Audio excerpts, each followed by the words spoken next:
तो next topic की अगर हम लोग बात करें तो यहाँ से हम लोग फर्दर कंटिन्यू करेंगे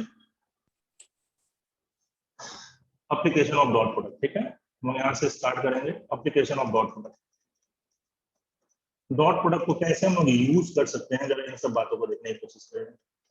एप्लीकेशन ऑफ डॉट प्रोडक्ट,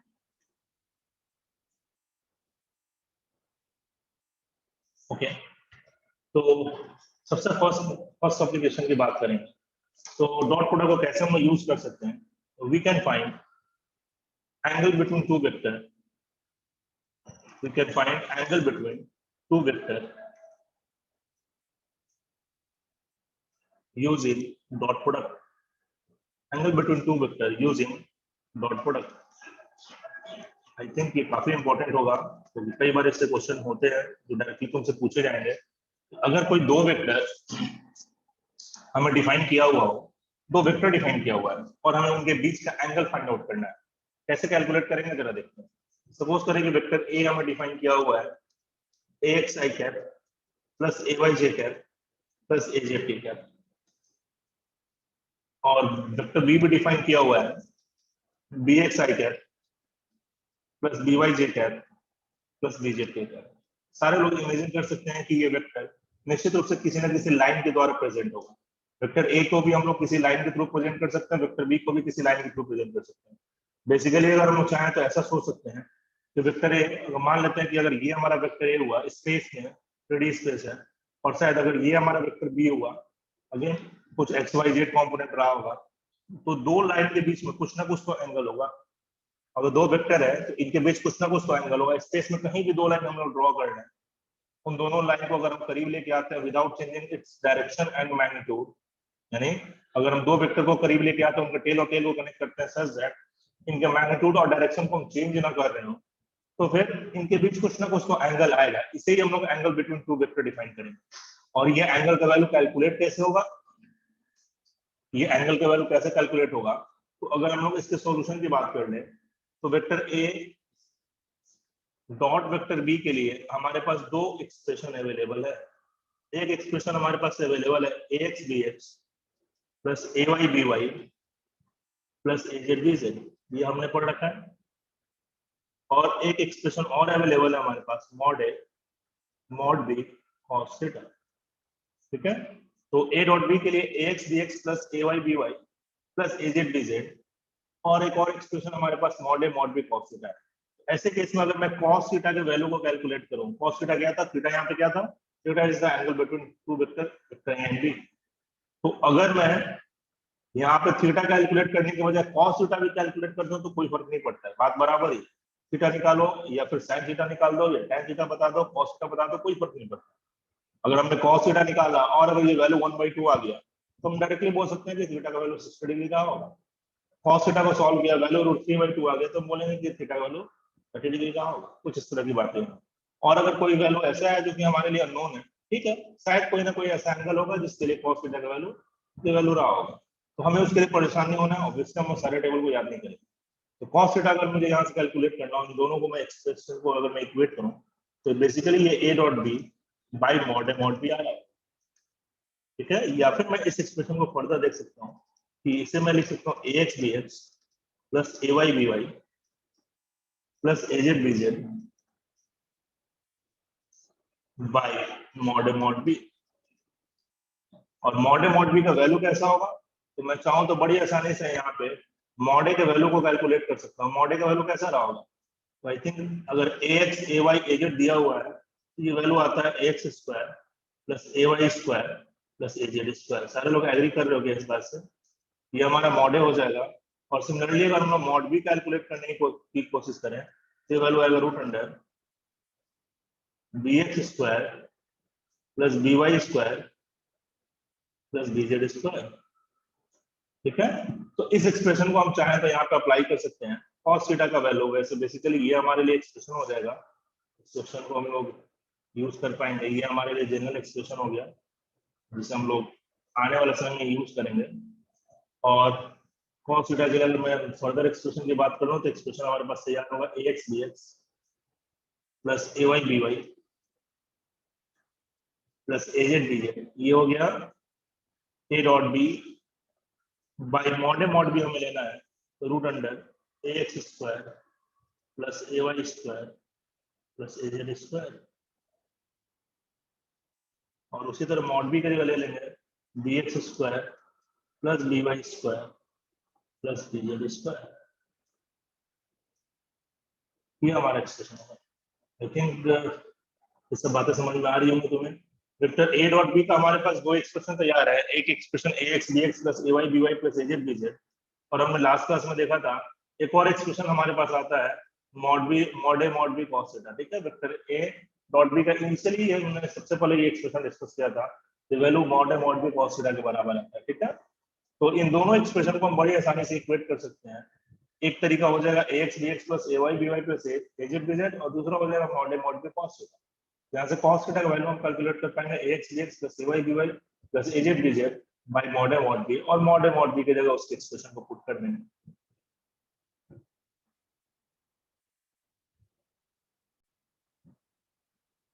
ठीक है, तो अभी भी हमने देख लिया कि ये एंगल बिटवीन टू वेक्टर निकालने के लिए ये तरीका होगा a dot b by mod a mod b कर सकते हैं। एक हम लोग एग्जांपल देख लेते हैं ताकि थोड़ा सा और क्लियर हो।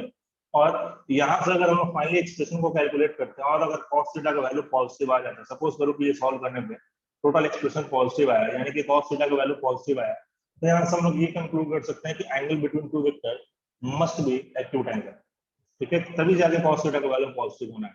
और अगर हमने इसको सॉल्व किया, एक्सप्रेशन नेगेटिव आ गया, नेगेटिव आने का सेंस है कि निश्चित रूप से दोनों वेक्टर के बीच का एंगल ऑब्ट्यूज रहा होगा, दो लाइन के बीच का एंगल ऑब्ट्यूज रहा होगा। तो एक एग्जांपल के थ्रू हम लोग क्वेश्चन करते हैं। एग्जांपल ले लेते हैं, सपोज करो कि वेक्टर ए हमने डिफाइन किया है, तो 2i माइनस जे प्लस 3k मान लेते हैं, और वेक्टर बी हमने डिफाइन कर लिया है i plus 4k, sorry i minus 4k इसे कुछ डिफाइन किया। ठीक है, i माइनस 4k बस ऐसे ही लिखा हुआ है, एक्सप्रेशन में हमें i माइनस 4k लिखा हुआ है। ठीक, मान लेते कुछ ऐसा दिया हुआ, मुझे बोला गया है कि एंगल बिटवीन टू वेक्टर को कैलकुलेट करना है। तो अगर मुझे angle between two vector calculate करना है, तो इसके सॉल्यूशन को अगर मैं देखूंगा, तो सॉल्यूशन क्या आएगा, cos थीटा का value must be a dot b bye mod a mod b के जैसा होना चाहिए, must be a dot b bye mod a mod b होना चाहिए। ठीक है, तो मॉड a मॉड b हम लोग कैसे कैलकुलेट करेंगे, तो मैं ऑलरेडी वेक्टर डिफाइन किया हुआ है, तो यहाँ से मैं मॉड a कैलकुलेट कर सकता हूँ। मॉड a का वैल्यू कैसा आएगा, तो मॉड a का वैल्यू आएगा रूट अंडर 2 का स्क्वायर प्लस -1 का स्क्वायर या फिर 1 का स्क्वायर प्लस 3 का स्क्वायर। ठीक है, आई थिंक सबको समझ में आ रहा होगा, ax square plus ay square plus az square. Similarly vector b के मॉड की बात करें, तो ये एक्सप्रेशन आएगा रूट अंडर 1 का स्क्वायर प्लस 4 का स्क्वायर। ठीक है, तो ये ऊपर वाले एक्सप्रेशन की बात करेंगे तो 4 2 का स्क्वायर 4 प्लस 1 5 और ये 9 यानी रूट 14 हो जाएगा। और ये वाला एक्सप्रेशन की बात करेंगे तो 1 का स्क्वायर 1 प्लस 4 का स्क्वायर 16 यानी ये वैल्यू आ जाएगा रूट 70। तो अगर मैं यहाँ से फर्दर cos थीटा के वैल्यू को कैलकुलेट करूं, तो a डॉट b का एक्सप्रेशन किसके बराबर होता है, ax bx plus ay by plus az bz। ठीक है, ax bx plus ay by plus az bz bye mod a mod b, ये हमने एक्सप्रेशन पढ़ रखा है। ठीक है, तो ये एक्सप्रेशन अगर हम लोग यूज करें तो ax हमें कैसा दिखाई दे रहा है, 2 दिखाई दे रहा है, bx कैसा दिखाई दे रहा है, 1 दिखाई दे रहा है।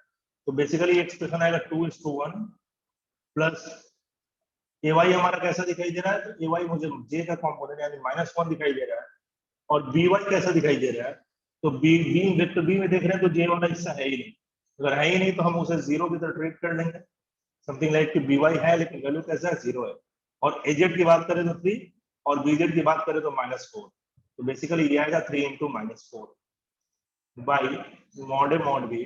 तो मॉड a का वैल्यू हमारे पास कितना आया हुआ है, मॉड a हमारे पास आया हुआ है रूट 40 और मॉड b आया हुआ है रूट 70, तो वैल्यू आएगा रूट 14 भाई और ये root 70। Mod a mod b तो हमेशा पॉजिटिव होना है, इसमें तो कुछ सोचना ही नहीं, ये तो वैल्यू पॉजिटिव ही होगा। तो अगर मैं इस एक्सप्रेशन को सॉल्व कर लूं, ऊपर में 2 नीचे में -12 मिलकर 2 - 12 हो जाएगा -10, एक्सप्रेशन आएगा -10 by root under 14 into root under 70। चाहो तो दोनों को आपस में मल्टीप्लाई करके अंदर में ले सकते हैं, तो ठीक है, कोई जरूरत नहीं है। तो ये हमारा cos थीटा हुआ। सोचो ये वैल्यू कैसा आ रहा है, ये वैल्यू अगर देखोगे तो वैल्यू हमारा नेगेटिव के बराबर आ रहा है। ये cos थीटा का वैल्यू कैसा आ रहा है, नेगेटिव के जैसा आ रहा है। नेगेटिव आने का मतलब क्या है कि एंगल कैसा रहा होगा, यहाँ से हम लोग कंक्लूड कर सकते हैं कि एंगल कैसा रहा होगा, मस्ट बी ऑब्ट्यूज एंगल रहा होगा। यहाँ से हम लोग कंक्लूड करेंगे कि एंगल मस्ट बी कैसा रहा होगा, ऑब्ट्यूज एंगल रहा होगा। सारे लोग समझ रहे हो, angle between vector a and vector b, angle between vector a and vector b must be obtuse angle।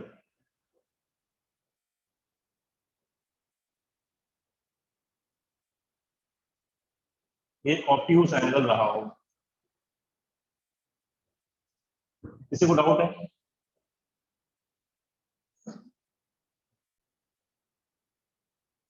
तो अनदर क्वेश्चन देखते हैं हम लोग, फाइंड एंगल बिटवीन वेक्टर ए, कोई सा भी वेक्टर ले लेते हैं लाइक 2i माइनस जे प्लस 3 के मान लेते हैं, and angle between vector a and x axis, या अगर ऐसे कुछ y एक्सिस या z एक्सिस से किसी से भी पूछा जा सकता है। ठीक है, कि हमारा वेक्टर ए एक्स एक्सिस से कितना एंगल बनाए। इसके सॉल्यूशन को अगर हम लोग देखते हैं तो हम एक्सप्लेन करेंगे, let any vector along x axis. ठीक है, अगर x एक्सिस की तरफ कोई सा भी एक वेक्टर चूज कर ले तो ये वैल्यू किसके बराबर हो जाएगा। अगर मान लेते हैं कि उसका मैग्नीट्यूड कुछ x है मान लो, तो ये x i कैप हो जाएगा क्या। सारे लोग समझ रहे हो, वैसे x लेने की जरूरत नहीं, तुम्हारा चॉइस, तुम सिर्फ i कैप ले लो, तुम्हारा मन से तुम 2i कैप ले लो। मैं अभी तुम्हें एक्सप्लेन कर रहा हूँ, इसलिए मैंने एक जनरल एक्सप्रेशन लिया हुआ है x i cap, but otherwise हम इसे सिर्फ i कैप, सिर्फ 2i कैप, सिर्फ 5i कैप कुछ भी लेके सॉल्व कर सकते हैं। ठीक है, मैंने एक जनरल वैल्यू ले लिया, x मैग्नीट्यूड का एक वेक्टर चूज कर लिया। अब हमें क्या करना है, अगर हमें a और x एक्सिस के बीच एंगल निकालना है तो हम लोग ये भी कर सकते हैं कि angle between vector a and another vector xi cap, अगर ये निकाल लें तो फिर हमारा काम हो जाएगा। ये भी एक तरह से x एक्सिस के लॉन्ग ही है, तो वेक्टर a और xi कैप के बीच का एंगल भी अगर हम कैलकुलेट करें तो एक्चुअली में angle between vector a and x axis होगा। तो कैसे कैलकुलेट करेंगे, तो cos थीटा हम लोग कैलकुलेट करते हैं। cos थीटा कैलकुलेट करने के लिए a dot b by mod a mod b चाहिए। ठीक है, तो मॉड a मॉड b भी कैलकुलेट कर ही लेते हैं, बेटर होगा। तो मॉड a का वैल्यू हमारे पास कितना आ जाएगा, तो रूट अंडर 2 का स्क्वायर प्लस 1 का स्क्वायर प्लस 3 का स्क्वायर, तो वैल्यू आएगा रूट 14 के बराबर। ठीक है, ये वैल्यू हो जाएगा रूट 14 के बराबर। और इस वेक्टर की बात करें, अगर इसे मैं नाम देता हूँ वेक्टर बी का, तो इसका वैल्यू x है, x i कैप है, तो मॉड ऑफ वेक्टर बी किसके बराबर हो जाएगा, x के बराबर हो जाएगा। पुट कर दो, तो जब हम लोग a डॉट बी निकालेंगे तो ax bx करेंगे, तो इसका ax कंपोनेंट 2 है और इसका bx कंपोनेंट x है, तो 2x आ जाएगा, प्लस इसका ay माइनस 1 है, j वाला हिस्सा, और इसमें j का कोई हिस्सा है ही नहीं इसलिए 0 आ जाएगा। सिमिलरली az हमारा 3 हो जाएगा, और bz की जब बात करेंगे तो 0 के जैसा हो जाएगा, डिवाइडेड बाई मॉड a हो गया रूट 14 और मॉड b हो गया हमारे पास x के जैसा। ठीक है, तो ये 0 0 सब खत्म हो जाएगा, x और x भी कैंसिल आउट हो जाएगा, बेसिकली cos थीटा का वैल्यू आ जाएगा 2 बाई रूट 14। और हम देख पा रहे हैं कि ये x से इंडिपेंडेंट आ रहा है, यानी कि अगर हम लोग प्रॉब्लम में x एक्सिस के लंग कोई सा भी एक वेक्टर लिए होते हैं, ठीक है, i cap 2i cap 4i cap 10i cap 5i cap कुछ भी ले लेते हैं, तो फिर आंसर सही है, क्योंकि ये x से तो फर्क ही नहीं पड़ रहा है। उस एक्सिस के लॉन्ग, x एक्सिस के लॉन्ग में कोई सा भी एक लाइन लो, ये लाइन लो, ये लाइन लो, ये लाइन लो, हर से तो हमारा वेक्टर ये सेम ही एंगल बनाएगा, थीटा ही तो एंगल बनाएगा। तो कोई भी एक वेक्टर हम चूज कर सकते थे, ये चॉइस कंप्लीटली हमारी हो। ठीक है, मैंने कोई जनरल एक्सप्रेशन तुम्हें दिखा दिया है, बट तुम्हारा चॉइस, तुम चाहते हैं सिर्फ आई कैप के साथ भी सॉल्व कर लेते तो काम हो जाता है, 2 आई कैप के साथ भी सॉल्व कर लेते तो बातें होती। आई होप ये बातें समझ में आ रही होंगी सब। तो हम लोग अनदर एप्लीकेशन की तरफ मूव करेंगे। हमने फर्स्ट एप्लीकेशन देख लिया, एप्लीकेशन ऑफ डॉट प्रोडक्ट में angle between two vector using dot product. Next application हम लोग देखेंगे, find component of vector A along b along vector b, और similarly find component of vector b along vector a, ये भी बातें हो सकती हैं। ठीक है, कैसे कैलकुलेट करना है जरा समझते हैं। सपोज करो कि ये हमारा वेक्टर a है, चलो, या फिर ये वेक्टर b है, थोड़ा सोल्व ये तो बताओ, और ये हमारा वेक्टर a है। अब हम a का कंपोनेंट b की तरफ निकालना चाह रहे हैं, और ये एंगल थीटा है। a का कंपोनेंट b की तरफ निकालना है, यानी बेसिकली हम ये जानना चाहते हैं कि a का कितना कंट्रीब्यूशन b के अलॉन्ग आएगा। हमें ग्राफिकली हमने देखा है कि a का कंपोनेंट इसकी तरफ कितना आएगा, तो a का cos थीटा आएगा, और a का कंपोनेंट इसके परपेंडिकुलर में कितना आएगा, तो परपेंडिकुलर में अगर बात करें तो वैल्यू हमारे पास a का sin थीटा के बराबर होगा। ठीक है, तो हमें अभी कौन सा वैल्यू कैलकुलेट करना है, हमें कैलकुलेट करना है component of a along b। तो component of a along b कितना हो जाएगा, component of vector a along b की बात कर ले, अगर a और b के बीच का एंगल थीटा है, तो a का कंपोनेंट b के लॉन्ग निश्चित रूप से मॉड a cos थीटा के बराबर होगा। यानी कि हमें कैलकुलेट करना है मॉड a cos थीटा। सवाल है कि कैसे कैसे कैलकुलेट करेंगे, ज्यादा मुश्किल नहीं है, सिंपल है। a डॉट b हमें पता है किसके बराबर होता है, a डॉट b होता है हमारे पास mod a mod b cos theta, ये हमने पढ़ रखा है। और हमें कैलकुलेट क्या करना है, component of a along b, यानी कि a का cos थीटा।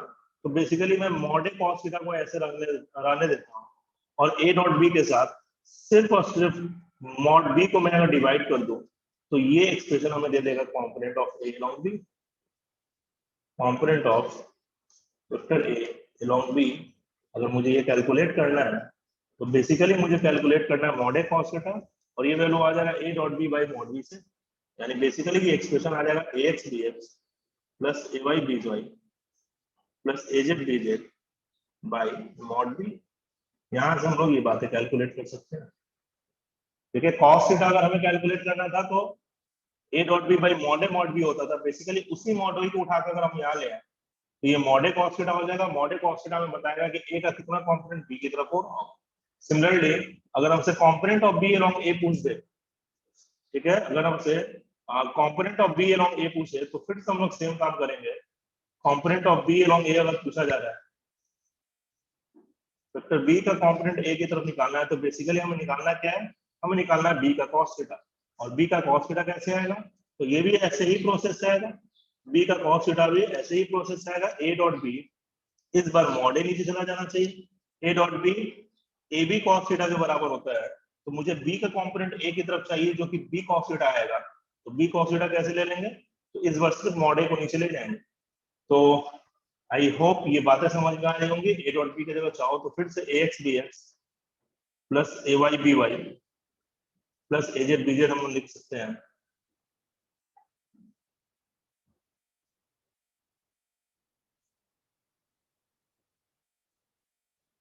ये मॉड है, ठीक है, ये component of b along a आ गया है। Component of b along a या फिर component of a along b, बिल्कुल ऐसे ही कैलकुलेट करेंगे। a डॉट b का value mod b cos theta है।